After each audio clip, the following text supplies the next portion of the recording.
Welcome back to Coffee Talk and Tech, where we talk about how to improve your live streaming for YouTube and content creation. Today, we're going to be taking a look at a new camera. This camera is made by RGBlink, and let it be known, they sent me this camera, but I will not be showing them anything before this goes out, and these are my true thoughts about this camera. Spoiler alert, I was surprised with this camera. It is more well-rounded than several of the cameras that I have recently done reviews on. So if you're looking for a good 1080p PTZ camera, this is it. The 1080p quality is very nice looking and comparable to some of the 4K quality images that I have seen. This camera can do 1080p up to 60 frames per second, and also it includes a 20 times optical zoom and a 16 times digital zoom. You will have seamless streaming with this camera, whether you use USB, NDI, SRT, HDMI. You have many low latency choices, whether you'll be streaming on OBS, vMix, or any other platform. One of the great things this camera includes is AI tracking, and this camera includes a tally light and 256 presets for setting up your camera in different angles and zooms. This camera has absolutely no software, but it does have built-in camera controls through the remote that comes with it. This also comes with a free web UI that comes fully integrated with this camera. And anyone that's seen me do my review on the RGBlink Mini Pro version 3, I did have some issues with this. That's also been resolved with a firmware update. So now a web UI system is also built into this switcher. You can use this switcher easily with this PTZ control. So I'm going to be using this later and showing you the results we get out of both of these. But with no further ado, let's get into a quick unboxing of this camera. Quick unboxing our RGB PTZ camera. Let's check it out. It comes with a remote, does everything we need. You can turn off your tracking, you can set presets. It's pretty good. I'm pretty happy with the remote, and it comes with all the cables. You got your power cables in here. You got your USB cable in here because it connects in several different ways, this camera, which is part of the fantastic thing. There's your little connector for your PTZ controls. Manuals, we don't read those. Let's take out the mounting bracket that you would use in a conference room, but we don't use those. All right, let's get this big piece of foam out of here. All right, now let's get to the camera because that's the most important part. This box is going to get tossed. All right, take this wrapper off of here, and we can get a look at this camera. Let me do a little tidying up. All right, here it is. Here's the camera. The great thing is, look at all this connectivity, USB, HDMI, SDI, Ethernet port. It is incredible. It's great. It's got this little mounting hole here, and you got the rubber grommets on the bottom and a good looking lens. And it's NDI HX3, of course, and many ways to connect this, and you got some ventilation in the back here for the camera. All right, let's get into some more camera talk. Okay, so to get into the WebIU, you're going to have to type in the IP address into the browser. And then when it's into the browser, you will be able to open the web UI. In case you missed it, on the bottom of your camera, it does have the password and username, the top of page 15 in the user manual. Default IP that will be used for this camera, and then the username and password. Username's admin, and then the password's admin123. Okay. All right. So don't get worried if your picture in the live view that you're seeing right now in the web UI is a little bit blurry, because I did notice that if you're open inside any kind of recording software, that when you open it here, it will be blurry. So mine is right now. And I'm just going to give you a little bit of a better view.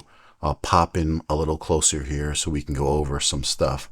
But right now we're at the top here, and it's called Live View. And here you can go and change your pan and tilt presets. And then we see how you can move the camera itself, left to right, up and down. And so this is right in the software. So now I have AI tracking on me right now. So, but then you can do the pan and tilt speed right here. And then you could have it preset when it turns on to a certain position. And then you have your speed for your zoom, and here's your zoom. And this is your parameters of how far your camera will go, is in its realm of PTZ range. And then you click on here, and then we go into images, and you can do so much with your image. You can mirror yourself. You can even flip yourself. Like if you go upside down, you hang this camera upside down. Go into reading everything about what all these things do. Of course, you know your basic stuff of contrast and sharpness and brightness, but the DRC and the NRs, they do affect you, and you need to play with them in different situations to get your best picture. Okay, and your focus positions here, here's your focus, and then you could go to manual focus, and then you can have your digital zoom on or off, and this is like a assist focus, whether it's going to basically hit the center or full or front. So I basically have this on center to be in focus, and then your exposure is here, and you have all the usual settings. Now the great thing is you have a variety of apertures, which you don't see in a lot of other cameras. And this right now is on manual mode, and this is the sweet spot for this camera. And this is, you know, this is like what I'm talking about, which is such a big deal here, is that this camera has so much control over exposure and white balance, and you can manually change all this stuff, and it has no effect on whether or not you put your hand up to the camera, whether you move around. Your exposures are rock solid. And this is important stuff because a lot of these cameras in this price range don't do even close to as good as a job. So I just want to tell you, this is what the big deal is about this camera. It does it so well. And then even the white balance, like right now I have it static, and I can adjust the white balance and the gains in different color ranges. But if you wanted to go in here and do manual mode, or you know, one press white balance, you can pick all these settings, or you can set your own white balance, and that's what I did. And it's just great stuff, you know. And there's not much for the audio here. We can see that basically it's simple at 48 kilohertz, and it's a line in. Your video config here, so you can pick H.264, H.265, your format, 1080p 60s, 30. It has everything that, you know, is the normal ranges. You have, you know, your 2997, your 30, all those good frame rates are available to you. And I'm actually using it right now in NDI. So when I'm doing what I'm doing right now, it's basically being used right now in NDI in vMix. So I really can't change those things right now, but here you are. It's the RGB20X in NDI. NDI is enabled. But here you can see you can use this camera RTSP, RTMP. So you can stream from this camera and put an address in here. That is totally possible. And then you have SRT mode also. So if you don't have NDI, you can bring this in SRT, which is another protocol that's low latency like NDI. And it does a good job. I've used it a few times. And then again, here's your NDI config. Here's your control protocol config. So you go into here, and this sets up how to use your PTZ, whether you're going to be using it through the Visca transmission. This basically helps you with the controller settings for setting up your controls on a switcher or a PTZ controller. Here's your system config. So this is where you can go in, you can change your password.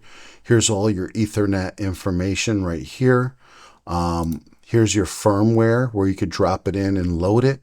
Here's all your device information, and then you could hit help. So this is all within this UI that's built in. But to be able to pull this up, you do need to be plugged into the back of this camera with an Ethernet port. Let's go into this tracking config. So right now I have this tracking is on. So even if you see me, see how it's following me? So I have it on to like slow tracking because I don't want it to be evasive and very rapid. It's like, I like a slow controlled movement of side to side, and it does a good job with it back and forth. And if I was to turn this off, then I'd hit this tracking off, and then it's basically going to stay where it is. And I could pop this up a little bit. There, and I center myself, and my tracking's off. The main factor of all this is that how solid of controls you have for your white balance and for your exposure, and that's going to help you look as good as we do, whether it's day or night. I think RGBlink did an astounding job with this, and every other, camera that I have been reviewing, they've been lacking in some of these areas, and they should take note of how well this is done in this camera. All right, I'm about to go over the second way you can get into all your controls for this camera. And this is the remote, and you're going to hit the green button. You're going to hit the green button that's on this remote, and that's going to pull up right on the screen in front of you all these settings. And it's pretty awesome because you can go into your image, and it goes over sharpness, brightness, contrast. All the stuff that we saw was in the user UI, right? In the web UI. And then you just hit the back button like you do a regular remote.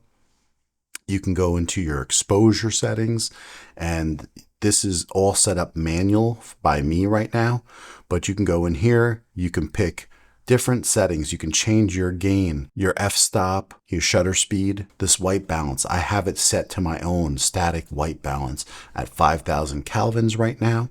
And you can change the hue, saturation. Like I said, this is a lot of control all over this. And then here's your system. And in this thing, what I really wanted to show you here is that this display info, you can turn this off and on. Now, I left it on here because for learning purposes, but if you leave this on, expect it to zoom in, it will show the number of the zoom on the screen, and maybe a few other things that haven't popped up that I didn't see. So generally you probably will turn that off.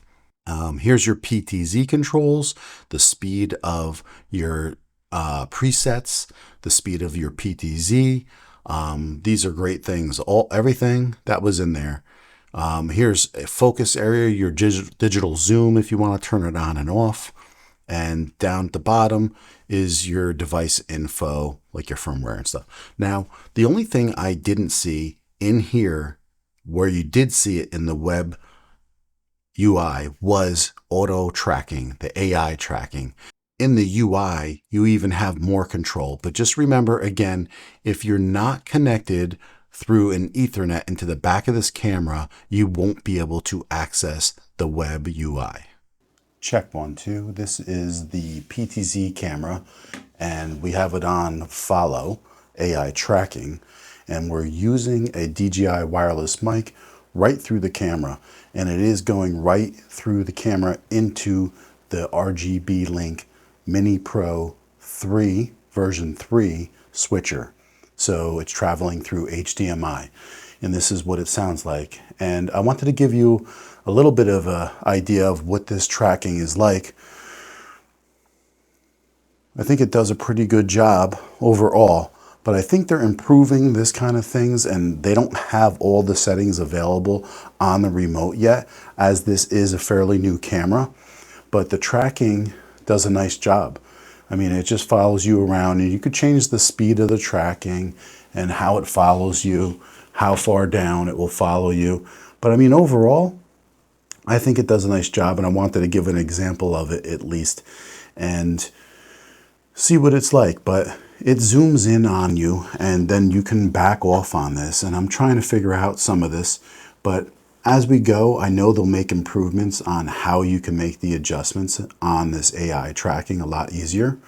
But it is at this point as simple as pushing a button and then the tracking is off, and then it goes to an original kind of setting that you have, right? And you can use your presets to how you like, and you can push the button for those presets, and then you can follow tracking again, which is F1 on this, because you can control up to 4 of these cameras, and then it zooms in like this. So I'm not really sure what that zoom is like, but I just wanted to give you a bit of an idea of how this tracking is working, and that it does a decent job. And again, I think these colors and overall picture quality is pretty darn good. So that's all. That's all I wanted to do, is just give you a little bit of an idea of what this looks like.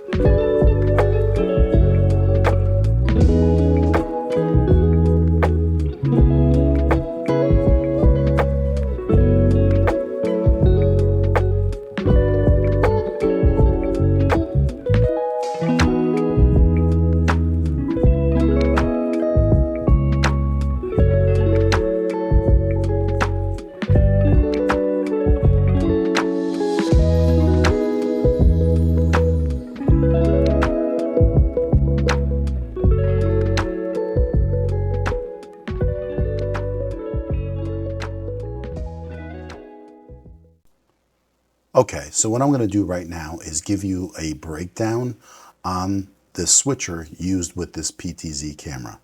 And the switcher is actually made by RGBlink also, and this is their Mini Pro V3.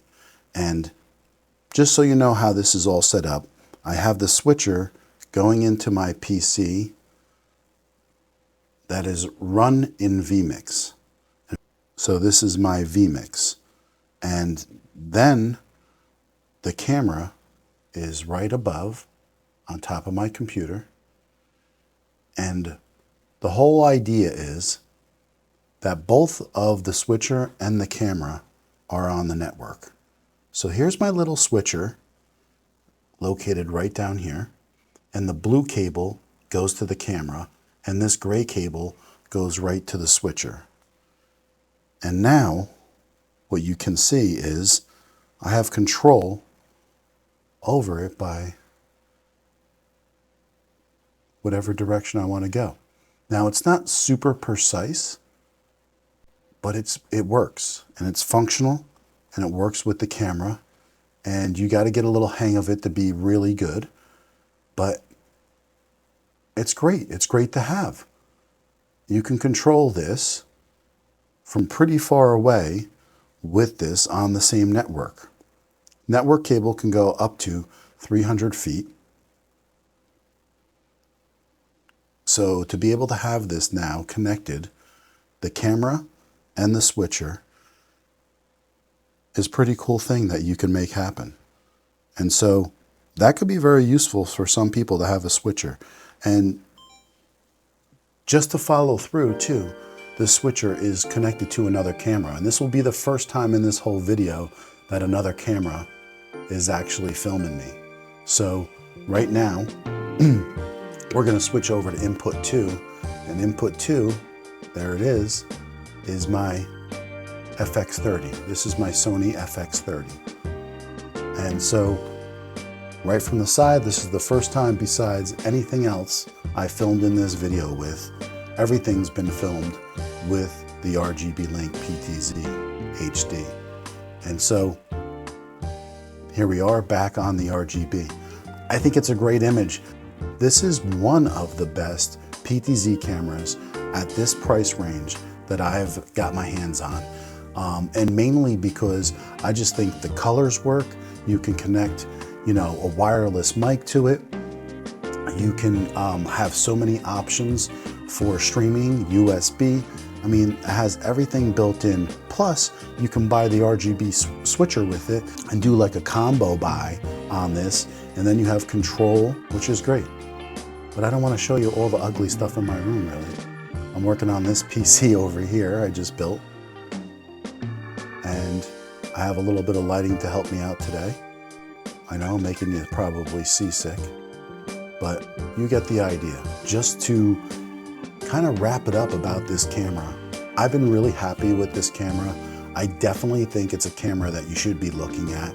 I think the only thing is it's a new release, so there are a few things that they need to address about the AI tracking and a little bit more in this built-in UI also.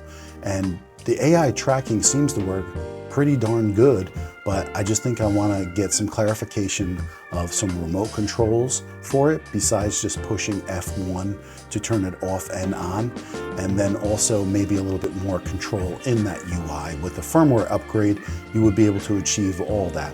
But as far as the quality of the picture, the control over the exposure, the control over the white balance, for this price of a camera, I think is a home run. If this helped you in any way, or you have any questions, please leave down below. And I thank you for watching this video. I'll catch you on the next video.